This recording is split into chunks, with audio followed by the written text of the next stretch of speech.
Hey there. Happy New Year. I've been doing a few of these videos now for the last couple of days, but I just wanted to talk to you today about the 12 pillars to create an amazing life. Uh,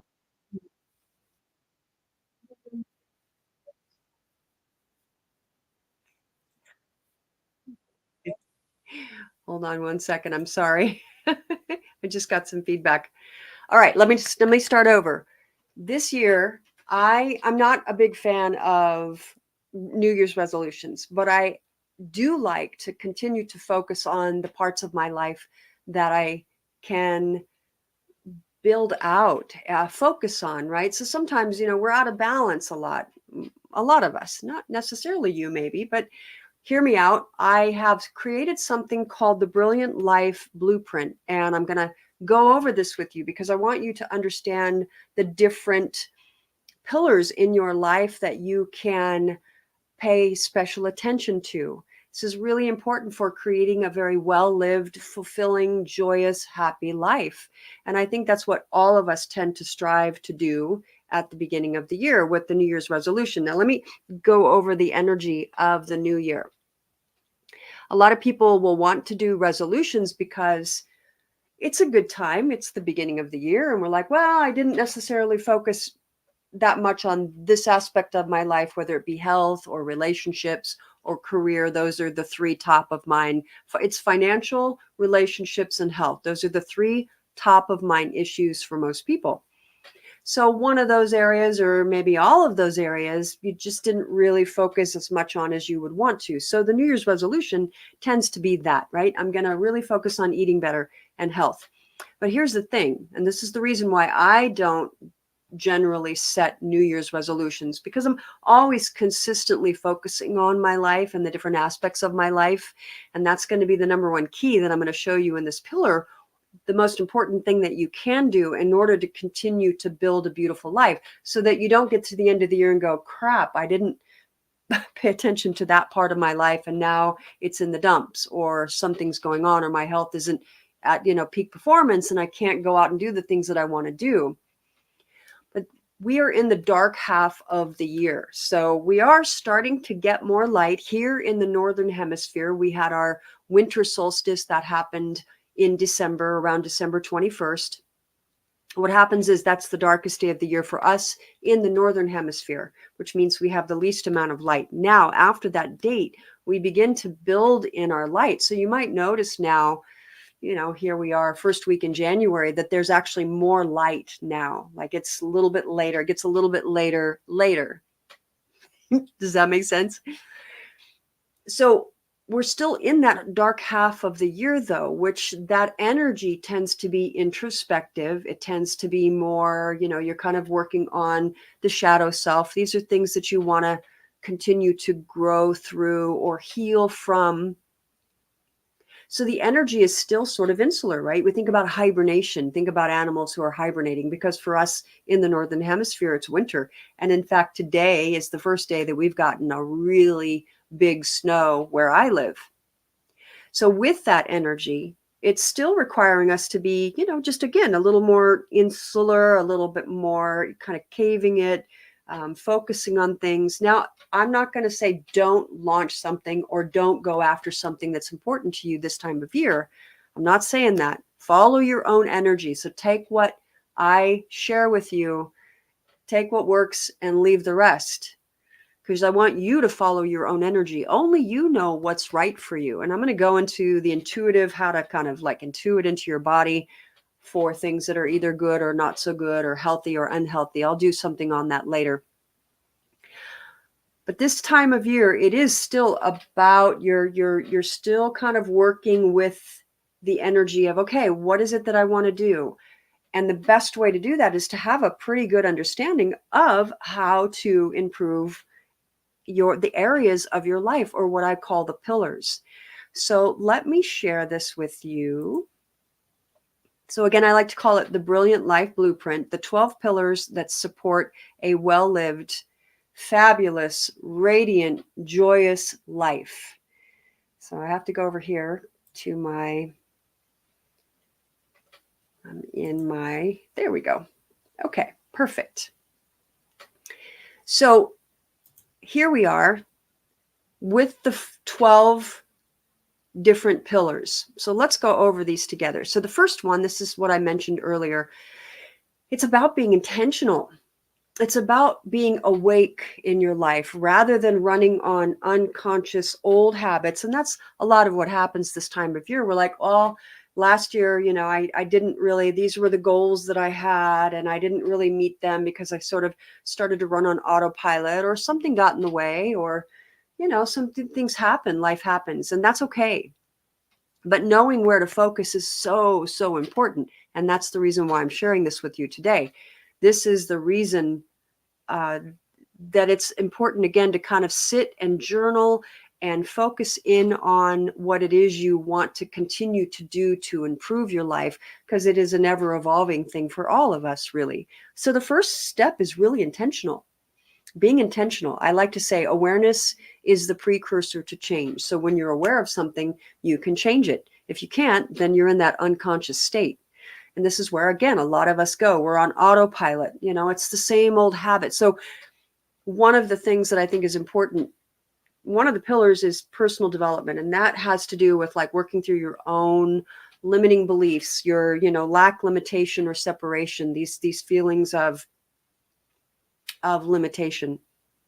But let's go through these one by one. So intentional living is the first goal, I would say, is to always feel like you're in that state, for the most part, of intentionality, that you are waking up each day and going, okay, what is my intention for the day? Setting your energetic intent is so, so, so important. Next one is mindful well-being. This one I like to really, this pillar to me is about health and well-being. This is about your mental, your emotional, your physical health. This would be that pillar of your life. The next one is robust romance. We all want to have beautiful, robust, romantic relationships. And romance can mean different things to different people. You may have read the book, The Love Language, the 5 different love languages. So you kind of understand how you'd like to give and receive love and others in your life. So that's a really beautiful pillar to sort of focus in on. Social connections. This is your community. This is it can be your family. It can be your friends. But then you also have a pillar for healthy families, just to focus on family in general. If you're a parent, conscious parenting is going to be a pillar for you. So these are all sort of intertwined. So community, family, and parenting are all separate pillars that you can focus on in order to bring your best self to these pillars in your life. The next, we're going to move to number 7, which is vibrant career growth. Most of us want a really vibrant career, whatever that means for you, whatever that career is. And I absolutely, as a mom, honor and just bow down to mothers that are at home, that are homemakers, that are raising their kids, that are setting up the family, the household, providing a really beautiful, nurturing, loving space for the family, for their partner. Because honestly, partners wouldn't be able to do what they do without that wonderful mama energy at home. And that can be papa energy too. There's a lot of papas that are staying home and taking care. So that can be, in my opinion, a career. This is something you love doing, right? That's how you're giving to the world. You're sharing your gifts in that way. So I just wanted to state that, because I'm a mom, I'm a working mom, I'm a mompreneur. Hobbies and leisure. This is a pillar that's so important too. Oh my gosh. I love this one, because this means that you're for the sake of enjoyment, you're doing these things. You're being leisure. You're allowing yourself to rest. And a lot of us mamas, and I can absolutely attest to this, don't allow ourselves to rest enough. And many years ago, I actually came down with, if you can come down with it, chronic fatigue. The doctors really didn't know what was going on, but I was completely spent, had no energy, could barely get out of bed, could barely make myself anything to eat. And it was truly a difficult time because my kids were young. So I felt like I missed out on a lot of time. Part of that was I was just overdoing it. And then my body's like, nope, had enough. So that leisure part is really important, to be able to allow yourself to just rest, to just lounge, or to do a hobby for the sake of doing the hobby, because it's one of those things that you love doing. You pass the time, you're like, holy moly, what is it Albert Einstein said? Spend an hour with a young woman, a beautiful, interesting young woman, and it feels like a minute. Put your hand on the stove for a minute and it feels like an hour. He said that is relativity. I love that. So that's kind of what it is, relativity, right? When you're in an activity, you're actually, your brain waves slow down. You move out of that stress sort of focus state and you start to get into flow. Artists and athletes know this place. Hobbies, leisure time give us that. And to be playful. Adults don't play enough. I like the term kidult. I really want a lot more adults to step into that kidult state where they're just playing and being silly and having fun and enjoying themselves. That really does build connection too, by the way. I really want to bring that back to like conscious parenting, creating a healthy dynamic within the family, even social connections. When you can bring more play in, it's gold. It's magic.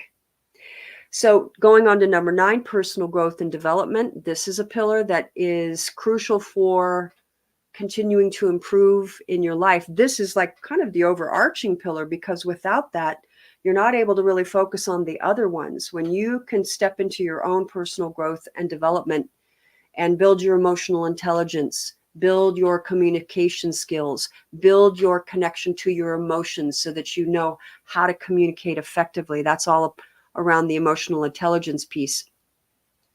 This one really is sort of like the kingpin or queen pin to all the rest of them. So this is one that's really important to focus on. Flourishing financially. Remember I said the top of mind 3 pillars for people is health, wealth, and relationships. So flourishing financially is important, whether that means, learning how to manage your money better, or learning how to create something that brings in passive income for you, or, just kind of focusing on that financial part of your life. And a lot of people have a little bit of an aversion to that. I know that I definitely had been one. They don't want to look at the money, don't want to look at the bank account. So maybe that's something that you can do this year in terms of building that pillar out. Spiritual connection. This is a big one for me because I have a very big spiritual connection to nature. And I actually take my clients out and we go out into nature and we learn how to build intimacy with nature, because we are intertwined in that way. And nature provides so much as it relates to stress relief and creating the sense of safety and awe. It's off the charts. But spirituality can mean different things to different people. So it could be that you have a religious leaning. Wonderful. Something that's outside of you, right? That's greater than you. When we can connect to that, that really does build well-being for us in our lives. And then the final pillar is community and environmental support. This comes back to social connections, but it's greater than that. It's how are you giving back? How are you donating time, donating money, donating resources, whatever that might be? And I'm sure you're doing all of these at some point, but you might find that some of these pillars haven't been paid as much attention to as you would like. So I wanted to share this with you, my friend. I wanted to give you something tangible that you could begin to focus on, because it's at the beginning of the year, because most of us like to do the New Year's resolutions, because it gives us something to do. However, I want to say from my perspective that this is something that's an ongoing, not a goal, because I don't want to say goal, but it's just, again, an intentionality to really recognize all the aspects of your life. This is sort of a holistic list of all the different parts of your life. And for some people, this is new, like, wow, I didn't realize blah, blah, blah, or I didn't notice that this was, that I should be focusing on this or that. But when you have a good perspective on all the different pillars of your life, then you can walk through your life with your values intact, with your goals intact, Vision boards become more beautiful because you could pull each one of these out and put some images up for them. You can create some mantras around them. And it's just beautiful. And then you can come back, you can be checking in like a lot of us do every quarter or at the end of the year and go, okay, how did I do? If I'm setting an intention for this. And then here's the metaphysical piece that I want to end with. It's always beautiful when we're setting a goal, right? If we say, I want this, then it sort of creates a gap to not having it. And I'll have to go into this a little more deeply in another video.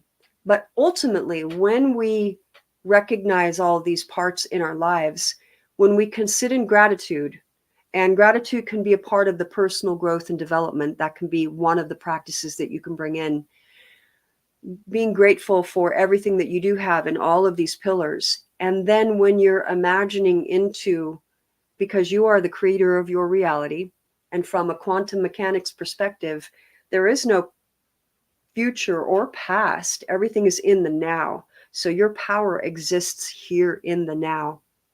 So as you're thinking about these different pillars in your life and you're wanting to bring things into it, imagine as if you already have it and live in that moment, because technically you do. You already have it. We are living in a multi-dimensional space in the here and now. So more on that later, because I'm getting a little more metaphysical on you. But I just want you to understand that bringing in the gratitude and being just really grateful and joyous and happy, no matter what, that is going to help you even more. That's going to help you springboard into this year. So let me go back to there we go. Perfect. All right. That's it for now. Again, I'm Lori Soleil, and I teach. I'm a coach. I'm a facilitator of different retreats here in Mount Shasta, and I love bringing this teaching to you. So I just wanted to share that with you today. Please leave any comments that you have over what I've shared with you. I would love to know or answer any questions you might have. And have a great rest of your day, my friend, and I'll see you soon.